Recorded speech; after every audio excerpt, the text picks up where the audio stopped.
y trayectoria. Buenas noches, Víctor Andrés, bienvenido. ¿Qué tal?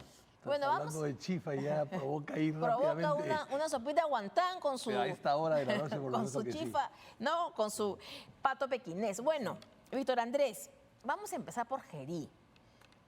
¿Por qué complicarse tanto? ¿Hasta dónde puede escalar esta situación?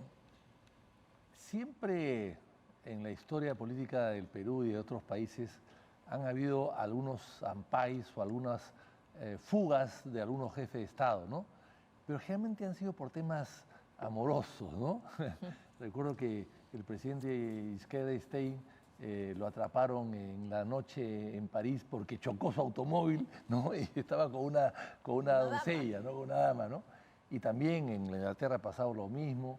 Y bueno, y en el Perú por frivolidad, la señora Boluarte se perdió 2 días, pero por frivolidad para arreglarse la cara. Pero acá es una escapada de Palacio disfrazado para una corrupción, evidentemente, ¿no? O sea, es una cosa ¿estás mucho en la más grave. capacidad de afirmar que esto es corrupción? No me cabe la menor duda. Si no, no hubiese hecho tantos esfuerzos por ocultar su figura, ¿no? Ir solo a un chief a esa hora, encapuchado, sin resguardo alguno. Pero sí tenía su seguridad con él. Pero no estaba presente, estaba más atrás en otro momento, ¿no? Entonces yo creo que sí. Y además todo eso coincide con lo que está saliendo todos los días, ¿no? En el caso de un empresario chino de muy mala fama, con muchos problemas, que no cumple con la ley peruana, que se ríe y se mofa de las autoridades, que construye un edificio de 12 pisos cuando puede construir de 5 o de 4 o de 3 solamente, que construye una fábrica en un descampado, en una parte agrícola, y que finalmente que está metido, según parece, en el tema de las cámaras o del concurso o la compra rara y extraña de cámaras para buses, como lo ha explicado el señor presidente de la ATU, a 8.000 buses ya no le van a poner 2 cámaras, sino le van a poner 5, o sea, casi hasta en el motor. Y 112 millones de soles, según hemos podido escuchar, 112 millones de soles. Si uno divide rápidamente los 112 millones de soles por 8.000 buses, estamos hablando de que cada bus va a tener cámaras por 14.000 soles. Las cámaras valen 10 o 20, 30 o 40 soles, no valen más. O sea... Dependiendo de la tecnología, seguramente. Bueno, pero costarán pues 200 soles, 300 soles por bus o 400, no 14.000, no 14.000. O sea, ya eso es una cosa rara y extraña. O sea, es un ambicio y un tufo de corrupción tremendo que el señor de la ATU no lo ha podido explicar. Entonces, yo creo que aquí hay negocios de por medio vinculados además Gerí con la Asociación China, Peruano-China, la jefa de su partido es de la colonia china. En fin, todo esto lo único que hace pensar es que ha sido una huida de Palacio con ánimo de hacer algún negociado, ¿no? Además, una persona que había estado ya 5 veces en Palacio. Ahora, ¿y cuál sería la salida para esta crisis?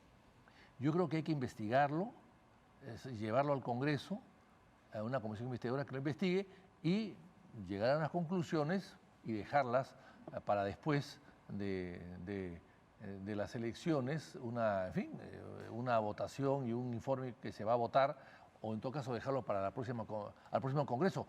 Pero no creo que sea conveniente una vacancia en este momento, me parece que sería riesgoso para el país, pero sí dejar establecido los delitos o las faltas que puede haber cometido, ¿no? Claro, faltan 3 meses para las elecciones, porque ya esto ha hecho que otros que ya estaban pidiendo vacancia por el tema de Petroperú, que es la gente de Perú Posible, decían, bueno, si esto, Perú Libre, si esto es así, la resolución de Petroperú, vacancia. Entonces ahora encuentran como, digamos, el campo libre para decir vacancia, ¿no? Y también vinculado a Petroperú, porque justamente en los días que este señor visitó Palacio salieron dispositivos sobre Petroperú, que también se le vinculan con compras en Petroperú o de algunos activos de Petroperú. Petroperú que por lo demás debería ir a Indecopi. O sea, lo que el gobierno no quiere es llevar a Petroperú a Indecopi porque lo que quiere es que el Perú asuma las pérdidas de Petroperú. Cuanto tiene que participar con las pérdidas también son los acreedores que han invertido, acreedores y los financistas y los bonistas que han invertido en un negocio que no ha resultado. Así también se pierde. Entonces, debe ir Petroperú a Indecopi y la Junta de Acreedores debe manejar la reestructuración de Petroperú, que son los encargados de hacerlo, no los señores de Proinversón, que hemos visto que invierten muy mal siempre, ¿no? Ahora, ¿cómo queda el gabinete en esa situación? El gabinete de Gerí, el gabinete encabezado por Ernesto Álvarez. ¿Cómo queda con la situación que ya va a tener una semana, la situación de la reunión con el empresario chino? No se han manifestado, ninguno. Es un gabinete curioso y extraño, porque antes salían todos los ministros a defender al presidente o a la presidenta con o sin razón. Aquí están en silencio todos. O sea, están... ¿Qué cosa? ¿Esperando que se aclare el tema o están esperando presentar su carta de renuncia? Porque evidentemente que el presidente salga en la noche a conversar con proveedores del Estado de mala fama, pues es una cosa muy grave para ellos, que los afecta a ellos también, porque la responsabilidad política del presidente la asumen los ministros. Ellos lo están asumiendo. Ellos pueden ser juzgados también por este asunto, ¿no? Ahora, yo le voy a contar una anécdota, sí, Diana, sobre los proveedores y el presidente. Yo recuerdo que el presidente Belaúnde recibió, cuando era presidente, el año 83, al embajador de Canadá en Lima, que fue con otra persona para ofrecerle, que era gerente general de la General Motors de Canadá, a ofrecerle locomotoras para INAFER Perú, que era una empresa en ese momento del Estado, a venderle locomotoras de Perú construidas por General Electric de Canadá. El presidente Belaúnde lo recibió el embajador, le dijo, usted se ha equivocado, este es el despacho presidencial, usted vaya a buscar a los directivos de INAFER. En la presidencia de la República no se habla con proveedores del Estado. Vaya usted, señor embajador, disculpe usted, pero vaya usted a tocarle la puerta al presidente de INAFER. No toque la puerta de la presidencia. O sea, yo qué quiero decir con esto es que el presidente de la República no puede meterse en este tipo de cosas. No puede dar con proveedores. De ninguna manera, no es su función. Él personifica a la nación y está por encima de todo. Ahora, la respuesta de Gerí ha sido, ya van dos, ¿no? Que dice la relación peruano-china y luego un tema personal, pero ayer dice, yo no soy Pedro Castillo, ¿no? Porque uno, al verlo con la capucha, se remite a Zarratea, Pedro Castillo con el sombrerito, con el gorro, también escurridizo, escondido. Entonces, claro, la respuesta de Gerí es, yo no soy Pedro Castillo, y además la respuesta de la gabinete son imágenes hoy difundidas en redes sociales de todos juntos, ¿no? Más unidos que nunca. Entonces, claro, ¿así piensan que van a resolver la crisis? No es Pedro Castillo, pero actúa exactamente igual a Pedro Castillo. O sea, evidentemente no es Pedro Castillo, nadie lo está confundiendo, ni siquiera físicamente se puede parecer, pero actúa totalmente como él.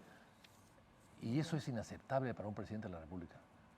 Es decir, ese señor no puede ser presidente ni personificar a la nación, ni tener la dignidad del cargo, ejercer la dignidad del cargo de una manera alturada, con este tipo de actitudes, que se escapa en la noche a reunirse en un chifa con el dueño del chifa, que además es proveedor del Estado, y mal proveedor, porque tiene 30 obras con el Estado paralizadas, y tiene además con el Estado un contrato de concesión eléctrica en Apurica, que vence el 7 de marzo, y él no tiene... La carta fianza que ha presentado es una carta fianza del Banco de China que parecería que no es verdadera inclusive. O sea, tiene una carta fianza que pagar si no cumple con empezar las obras. Ahora, acabas de decir que no va a proceder una vacancia. Además, estamos en campaña electoral, los congresistas están haciendo campaña porque el 80% se van a la reelección. Pero esto suele escalar, yo lo decía al principio, uno sabe cómo comienzan las cosas, pero no cómo terminan. Y puede decir, todos o muchos pueden decir no, que el siguiente congreso lo vea, que aquí no hay vacancia, pero las cosas cambian en nuestro país en 12 horas. Exactamente. Y además él ha subido por una vacancia express y por una vacancia por unos tiroteos de Aguamarina. Acá hay incapacidad moral. Esto es incapacidad moral. Lo otro era un tema de seguridad. O sea, es mucho más grave de lo que ha pasado. Pero claro, lo que se le puede hacer es inhabilitarlo para ejercer la función por 10 años.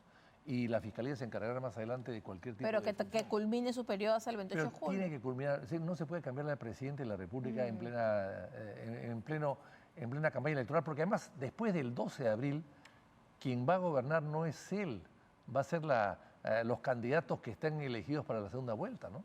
Claro, ya empiezan las transferencias. Las transferencias, las preparaciones. No, ya el Perú se pone en Claro. otra situación, pero claro. En modo transferencia. Se va a tener que ver con la Fiscalía porque... Por supuesto.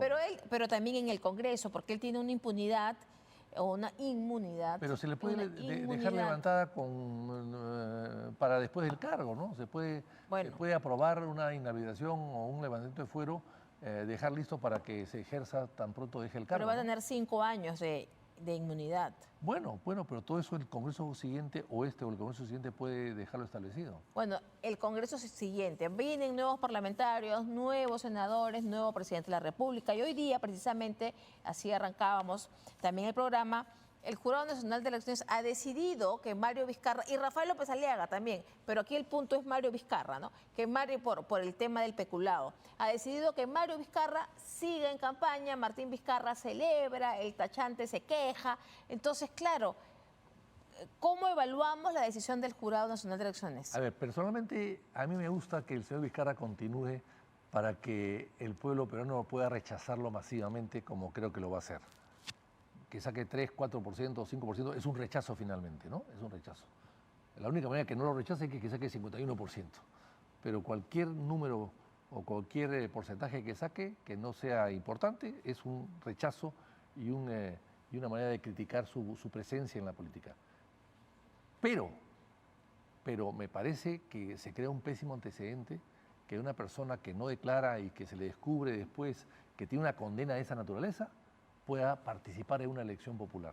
Claro, el tema es que él pone que fue condenado por peculado, pero que ya pasaron los años y tal. Pero claro, la ley es clara, la ley dice que aún esté rehabilitado. Es como si un pedófilo, pues, que ha sido rehabilitado, puede ser contratado como ministro de Educación. O un médico que ha matado a una persona en una operación puede ser rehabilitado y se le nombra ministro de Salud. No. O este señor, si fuese economista, de repente es rehabilitado y puede irse, después de haber hecho un desfalco al Estado, puede irse como director o presidente del CR. Es algo que no se puede ni aceptar. Ahora, la ley y el fallo del jurado es inapelable, pero también está la cuestión ética, ¿no? Una persona que quiere ejercer un cargo público, nada más, nada menos que presidente de la República, dice: yo fui condenado por corrupción cuando estuve en el ejercicio público. Así es. ¿No? Entonces, más allá de la ley, la cosa es el antecedente, ¿no? Eso no se puede aceptar. Y por eso es que ha debido haber una tacha antes y o mejor dicho, un impedimento de inscripción en su momento, ¿no? En la OMPE, ¿no? Yo creo que ha habido así. En fin, yo respeto la decisión del jurado, creo que es inapelable efectivamente y tiene que ser así. En procesos electorales de esta naturaleza no se puede estar apelando y cambiando resoluciones, el tiempo es muy corto y por lo tanto atentarías un poco contra la limpieza y la transparencia y la celeridad del proceso electoral. Así que yo creo que está bien, pero se crea un antecedente que hay que tomarlo en cuenta en el futuro, ¿no? Ahora, hay otro tema que queríamos abordar hoy día, que es el tema de la base naval del Callao, ¿no? La Secretaría de Estado de los Estados Unidos ha emitido un comunicado, que es la Cancillería de los Estados Unidos, ¿no? Diciendo que va a haber, ellos llaman una venta, pero que el Perú les está solicitando y se va a invertir por una compra, dicen ellos, ¿no? De 1.500 millones de dólares que el Perú, con el apoyo de Estados Unidos, van a, digamos, poner en buen estado, ¿no? El tema de la base naval. ¿Cómo leer esto en medio de esta coyuntura geopolítica en la que nos encontramos? Yo creo que con gobiernos débiles, lamentablemente, algunos miembros de la Fuerza Armada imponen sus condiciones, ¿no? Para fortalecer al gobierno y apoyarlo, ¿no? Esto me parece que es una torpeza. ¿Torpeza? Sí, torpeza en el sentido, primero que es un gasto muy fuerte, que lo va a pagar el Perú en un momento delicado donde faltan aguas para muchas escuelas, por ejemplo, ¿no? Pero además eso es torpeza, ¿por qué? Porque hace 40 o 50 años yo diría quizás un poco menos de repente, la Marina ya había decidido hacer un puerto en Chimbote y se había empezado a construir un poco el puerto en Chimbote. O sea, la Marina tiene que hacer un puerto, una base naval importante, pero la idea era hacerla en Chimbote. Ya estaba ubicado el lugar, inclusive se hicieron algunas obras. La Marina tiene presencia en Chimbote. Pero claro, lo que pasa es que los marinos viven en Lima, no les gusta ir a Chimbote. Porque hacer una nueva base, estamos hablando de una nueva base, Son 1.500 millones de dólares. es una nueva base, dentro de la ciudad, dentro del Callao, es una torpeza. Es una torpeza. O sea, además ese terreno que está allí es ideal para un puerto, para la ampliación del puerto del Callao, no para hacer una base militar allí, una base naval militar allí. Porque, insisto, con ese dinero tú puedes hacer una base perfectamente bien, hasta 2 bases inclusive, una en el norte y otra en el sur, y eliminar el Callao.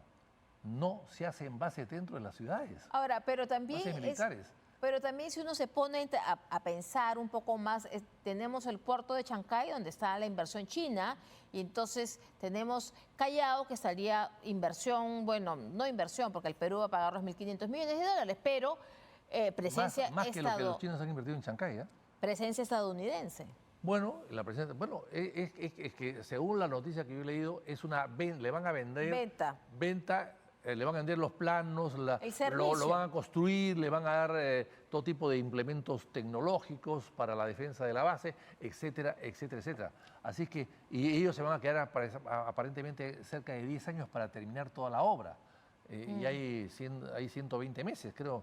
En fin, todo eso lo entiendo perfectamente bien. Lo que no entiendo es el lugar. Bueno, tenemos el comunicado en español que ha sacado la Secretaría de Estado de los Estados Unidos que dice: Perú, diseño y construcción de la base naval del Callao. Ahí lo tenemos en pantalla. Dice, con fecha de ayer, dice que el Departamento de Estado ha tomado la determinación de aprobar una posible venta militar extranjera al gobierno del Perú del diseño y la construcción en la base naval del Callao y elementos relacionados de logística y apoyo al programa por un costo estimado de 1.500 millones. La Agencia de Cooperación de Seguridad de Defensa entregó hoy la certificación requerida, notificando al Congreso sobre esta posible venta, porque dice que el gobierno del Perú ha solicitado comprar equipo y servicios para respaldar la adquisición de instalaciones marítimas y terrestres en la base naval del Callao. ¿Y qué se incluyen? Se incluyen equipos de defensa, no mayor, dice, diseño de ciclo de vida, construcción, gestión de proyectos, estudios de ingeniería, servicios de ingeniería, apoyo técnico. Entonces, claro, es más un servicio de logística, ¿no? De planos, de construcción.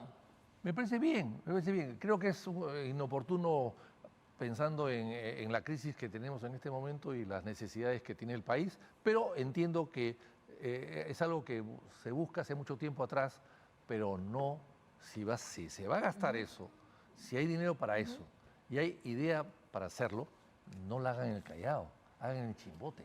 Ah, bueno. Hay que decirle a los marinos que se vayan a vivir a Chimbote, que Chimbote es una linda ciudad y ellos la pueden embellecer más inclusive. Bueno, muchísimas gracias, Víctor Andrés, por su presencia en el final del día. Nosotros hacemos una muy breve pausa y regresamos con Gerson Pepper del Comando con Venezuela, porque María Corina Machado sigue en Washington y además vamos a ver imágenes de lo que fue su ida hasta Oslo y cómo la llevaron. Vamos a ver eso después de la pausa.